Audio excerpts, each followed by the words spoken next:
जय माँ काली कहती है, मेरे बच्चे तुम अपने परिवार और अपने प्रेम के बीच में फंसे हुए हो।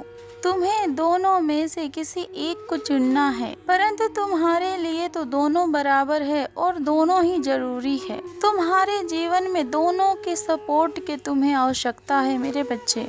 इस खींचतान के वजह से तुम अपने जीवन में बहुत परेशान हो और तुम्हारे दिमाग में तनाव भी बढ़ रहे हैं। हर दिन वही बातें और वही लड़ाई झगड़ा, परंतु तुम परेशान मत हो मेरे बच्चे। तुम्हें किसी का भी साथ नहीं छोड़ना पड़ेगा। तुम्हारी माता ने देखा है कि तुम अपने परिवार से कितना प्रेम करते हो, इस हद तक कि तुमने हमेशा हर बात के लिए हाँ कर दी। उनकी खुशी के लिए तुमने हर पल सब कुछ छोड़ा है, परंतु इस बार तुम अपने प्रेम का कुर्बानी नहीं देना चाहते। तुमने तो उस व्यक्ति के साथ अपने पूरे जीवन बिताने का सपना देख लिया है और अपने घर को बसाने का, उसके साथ पूरे जीवन बिताने का सपना देखा है। जिस जगह पर तुमने उन्हें चुना है कि उस जगह पर केवल सारी उम्र उन्हीं के साथ बिताना है, इन सपनों को तुमने देखा है। अब तुम उस जगह पर किसी और को नहीं देख सकते हो मेरे बच्चे। तुम पहली बार अपने परिवार से कुछ मांग रहे हो और तुम चाहते हो कि इस बार वो लोग तुम्हारे लिए कुछ करें, तुम्हें समझे और तुम्हारा साथ दे और तुम्हारे साथ खड़े रहकर तुम्हारे सपोर्ट करे, तुम्हारे खुशियों के बारे में सोचे कि तुम्हारी खुशी किस चीज में है, वो जानने की कोशिश करे वो लोग। परिवार या फिर मनचाहा जीवन साथी तुम्हारा परीक्षा ली जा रही है मेरे बच्चे, दोनों पक्ष के तरफ से। परंतु थोड़ा सा वक्त दो मेरे बच्चे, सब कुछ ठीक हो जाएगा। अंत में तुम्हारी प्यार की जीत होगी और तुम किसी का दिल भी नहीं दुखाओगे। सिर्फ तुम नहीं मेरे बच्चे, बल्कि इस समय तो सभी परेशान हैं। कोई भी तुम्हें खोना नहीं चाहता। याद रखना, जब तक तुम और तुम्हारा प्रेमी दोनों एक साथ हो और जब तक तुम दोनों गिव अप नहीं करते, यही तुम्हारे प्यार की जीत है। अब वो दिन और अधिक दूर नहीं जब सभी को तुम्हारा प्यार और सम्मान दिखेगा मेरे बच्चे। तुम दोनों को कोई भी अलग नहीं कर सकता, बस तुम दोनों एक दूसरे से लड़ना बंद करो। तुम दोनों को दुनिया को अपना ताकत दिखाना है, ना कि अपनी कमजोरियों को। तो फिर तुम दोनों एक दूसरे के ऊपर यकीन करो। तुम्हारी माता ने तुम दोनों को मिलवाया है, तो फिर कोई भी तुम दोनों को एक दूसरे से अलग नहीं कर सकता। तुम्हारी माता ने तुम्हारी किस्मत में उसे लिखा है, पर तुम क्रोध से नहीं बल्कि प्रेम के साथ अपने परिवार वालों का यकीन और विश्वास को जीतो, क्योंकि वो लोग भी अपने जगह गलत नहीं है मेरे बच्चे। बस उनके सामने तुम प्रूफ करो कि तुम दोनों एक दूसरे के लिए बने हो और एक दूसरे के साथ पूरे जीवन खुश रहोगे। प्रेम में बहुत ताकत होती है मेरे बच्चे। तुम देखना, प्रेम से तुम सभी के हृदयों को जीत लोगे और सभी को समझा दोगे और सभी के आशीर्वाद के साथ खुशी खुशी तुम दोनों का विवाह होगा। जल्दबाजी में किसी को दुखी करके कोई गलत कदम मत उठाना। संयम से और सूझबूझ से और एक दूसरे के साथ मिलकर अपने प्रेम से दूसरों का यकीनों को जीतो मेरे बच्चे। उसके बाद बहुत जल्द तुम दोनों एक दूसरे के साथ रहोगे मेरे बच्चे, और तुम दोनों का साथ एक दूसरे के लिए हमेशा हमेशा के लिए होगा, क्योंकि तुम दोनों का ये साथ तुम्हारी माता ने स्वयं तुम्हारी किस्मत में लिखा है। और मेरे बच्चे, तुम्हारे परिवार में आए दिन कोई न कोई बीमार रहता है। तुमने सब कुछ करके देख लिया, ना कोई दवा काम कर रही है और ना ही कोई पूजा पाठ। तुमने तो हर दर पर माथा टेक लिया और मन्नत भी मांग ली, परंतु बीमारी तुम्हारी पीछा ही नहीं छोड़ रही है मेरे बच्चे, क्योंकि तुम्हें नहीं पता कि जाने अनजाने में तुमने अपने पितरों का दिल भी दुखाया है। अपने हर भूल के लिए उनसे माफी मांग लो और अपने घर के बड़े लोगों को भी समझा लो। प्यार और प्रेम के साथ रहो और अपने पितरों के आशीर्वाद के लिए भी प्रार्थना करो मेरे बच्चे। हर अमावस्या को उनके नाम से कुछ न कुछ दान किया करो मेरे बच्चे, और पानी में गंगा जल डाल के स्नान करने का नियम भी बना लो। स्वर्ग लोक में कोई तुम्हारे है जो तुम्हारे बहुत करीब है।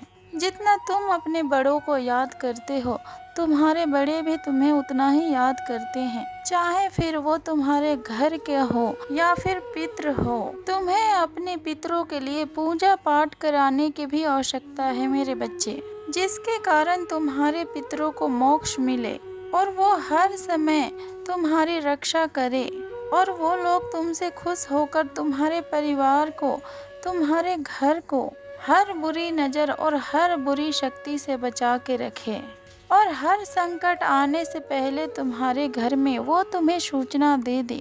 कोई महिला है जो तुम्हारे परिवार को बहुत परेशान कर रही है, उससे तुम्हारे घर में आ रही खुशियों को नहीं देखी जाती, वो बार बार अपने नज़रों से तुम्हारे ऊपर प्रहार करती है मेरे बच्चे। तुम इधर उधर भटकने की जगह अपने पितरों के शरण में जाओ, गंगा स्नान करो और निर्धनों को खाना भी खिलाओ, पेड़ पौधे लगाओ और जानवरों का सेवा करो। 11 अमावस्या लगातार अपने पितरों का नाम लेकर उनसे माफी मांगकर उनके नाम पर दान पुण्य करो। बड़े से बड़े शत्रु और बीमारी और तुम्हारे घर के कलह सब कुछ तुम्हारा पीछा छोड़ देगा मेरे बच्चे, और परिवार और तुम्हारे प्रेम में कोई भी अड़चन नहीं आएगी। तुम्हारे जीवन में खुशियां ही खुशियां होगी, क्योंकि मेरे प्यारे बच्चे अपने पितृदेव को भूलना बहुत ही तुम्हारे लिए भारी पड़ सकता है, क्योंकि बड़ों के आशीर्वाद से तो रंक भी राजा बन सकता है मेरे बच्चे, और वो तो तुम्हारे घर के पितृ हैं। हमेशा अपने घर के बड़ों का आशीर्वाद अपने साथ रखना चाहिए मेरे बच्चे, उनके खिलाफ कुछ भी नहीं गलत करना चाहिए। इसलिए अपने पितरों से तुम माफ़ी मांग लो और उनके शरण में जाओ और अपने घर वालों को भी प्यार से समझाओ और उनके बातों को भी प्यार से समझो। तुम्हारे घर के बड़े लोग तुम्हारे हर समस्या का समाधान जानते हैं, तुम उनसे प्यार से बात करके तो देखो, क्योंकि जितना तुम उन्हें प्रेम करते हो वो लोग भी तुम्हें उतना ही प्रेम करते हैं। और तुम्हारे पितरों तुम्हारी हर परिस्थिति में तुम्हारे पुकार को सुनेंगे मेरे बच्चे। तुम्हारे हर दर्द में वो सबसे पहले आएंगे और पूरे दुनिया के खिलाफ खड़े होकर वो तुम्हें हर मुसीबत से बचा सकते हैं और तुम्हारे रक्षा कर सकते हैं। अपने पितृदेव को खुश कर लो, वो तुम्हारे जीवन से हर दुख दर्द को दूर कर देंगे। और तुम्हें कभी कभी ऐसा भी लगता है कि माता मैंने सब कुछ खो दिया है और सभी ने और घर वालों ने भी हर पल मेरी अच्छाइयों का भी मेरा फायदा उठाया है और हर समय मेरा इस्तेमाल किया और फिर मेरी बुराई की। यहाँ पर कोई मेरा अपना नहीं है माँ। कभी कभी तुम्हें ऐसा ही लगता है और बोलते हो कि मेरे पास कुछ नहीं है माँ, परंतु तुम्हारी अच्छाई से और तुम्हारे अच्छे कर्मों से और अच्छे स्वभाव से ईश्वर का सच्चा प्रेम तुमने कमाया है मेरे बच्चे। तुम जानते हो कि तुम्हारे दिल में सभी के लिए सच्चा प्यार है। तुम इंसानियत के लिए कुछ करना चाहते हो और हमेशा ही दूसरों का मदद ही करते आए हो। तुम्हारी माता को पता है तुम्हारे बुरे वक्त में सभी ने तुम्हारा साथ छोड़ दिया, परंतु तुम अकेले होकर भी अकेले नहीं हो मेरे बच्चे। तुम्हारी माता हमेशा तुम्हारे साथ देगी। तुम्हें अपने के रूप में शत्रु मिले हैं, बस यही गलत गलत विचार कभी कभी तुम्हारे दिमाग में आते हैं, परंतु नहीं मेरे बच्चे, सभी के घर के लोग एक तरह नहीं होते। तुम कहते हो कि इस दिखावे की ही दुनिया ने तुम्हें अपने माता के प्यार की अहमियत को बताया है मेरे बच्चे, और तुम्हारी माता कहती है मेरे बच्चे अपने अंदर की सभी गंदी विचारधाराओं को दूर करो और गलत गलत विचारों से अपने मन को दुखी मत करो। तुम अपनी माता के संतान हो और शेर हो। सभी का चुप कराने के लिए तुम्हारी एक दहाड़ ही काफी है।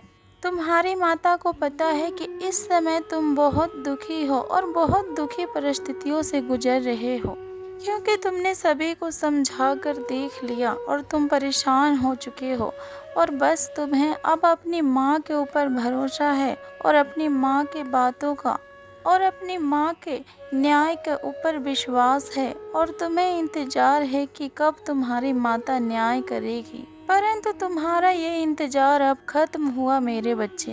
तुम्हारी माता आ रही है और तुम्हारे पक्ष में बहुत बड़ा न्याय करने जा रही है। तुम बस शांत रहना और क्रोध में आकर कोई भी गलत कदम मत उठाना। बस शांति रहकर तुम दोनों पक्ष को प्रेम से समझाओ, सब कुछ तुम्हारे घर में ठीक होगा। अपनी माँ के रहते हुए तुम्हें ज्यादा परेशान होने की कोई आवश्यकता नहीं है। तुम बस दोनों पक्ष वालों से प्रेम से बात करो, चाहे वो तुम्हारे प्रेम के रिश्ते हो या फिर वो तुम्हारे माता पिता। अपने परिवार वालों से भी प्रेम से बात करो, सभी से प्रेम से बात करो और बातों को सुलझाओ। तुम्हारी माता के होते हुए तुम्हारी घर कभी नहीं टूटेगी मेरे बच्चे, और बहुत जल्द सब लोग तुम्हारे बातों को भी समझेंगे। खुश रहो मेरे बच्चे, तुम्हारी माता के आशीर्वाद सदैव तुम्हारे साथ है। जय माँ काली, हर हर महादेव, ओम नमः शिवाय।